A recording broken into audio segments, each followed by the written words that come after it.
Hay wagons may seem like part of a quaint pastime, but in reality, hay wagons were dangerous. In fact, a quick search through the newspaper archives reveals numerous accidents involving hay wagons. Hi everyone, this is Elizabeth from Strange Ago, and as mentioned in a previous video, we are going to take a look at just how deadly hay wagons could be. But first, before we get into any of the deadly accidents involving hay wagons, let's take a look at one gentleman who had a very bad day back in 1887, Kentucky. Mr. E.B. Bush was in the midst of haying with two mowing machines in operation. One broke down, and while he was getting it repaired, the other gave out. He returned just in time to suffer a partial sunstroke while in the field. He was placed upon a load of hay to be carried to his house. While on the way, the load was tipped over and Mr. Bush was thrown against a rail fence, suffering severe injuries about the chest. He was put upon another load of hay, and after getting onto the highway going to the house, a carriage was met, one wheel of which gave way before the heavier one of the hay wagon. Without further accident, Mr. Bush arrived home and has now nearly recovered from the event of that unlucky day. While Mr. Bush survived his extremely bad day, this next man wasn't so fortunate.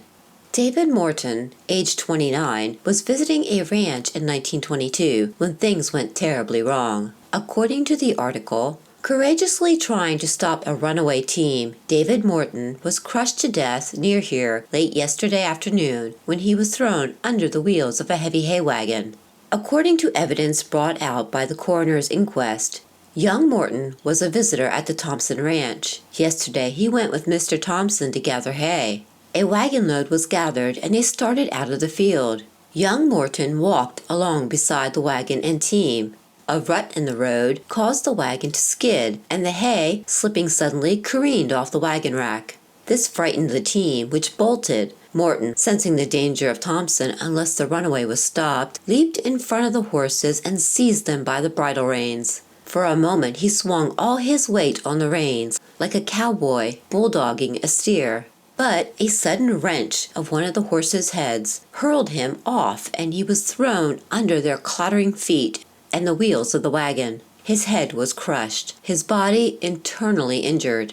In spite of the medical aid rushed to him, he died very shortly after the accident. Sometimes it wasn't the hay wagon itself that caused injuries, such as in 1909 Pennsylvania, when a group of people were enjoying a hayride to a corn roast.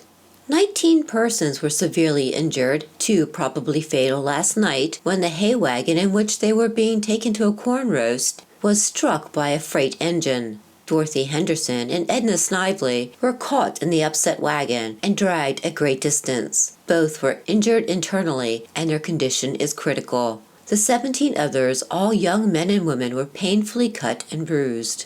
Out-of-control horses seem to have been the main cause of most of the reported hay wagon accidents, such as this event that happened in Connecticut, 1912. A serious runaway accident occurred at the foot of the steep hill at Lake Avenue when the horses attached to Joseph Abbott's hay wagon ran into a team driven by William Barber, throwing Mr. Barber and his daughter out upon the roadway. Mr. Barber escaped injury, but his daughter was seriously injured about the head and body. Mr. Abbott was driving the hay wagon at the time of the accident, and the entire load of hay fell upon him, nearly suffocating him before he could get himself out from under the hay. Children, of course, were always in danger around hay wagons, and while I found a large number of reports involving kids and hay wagons, I am only going to cover one of these stories. From out of North Dakota, 1908.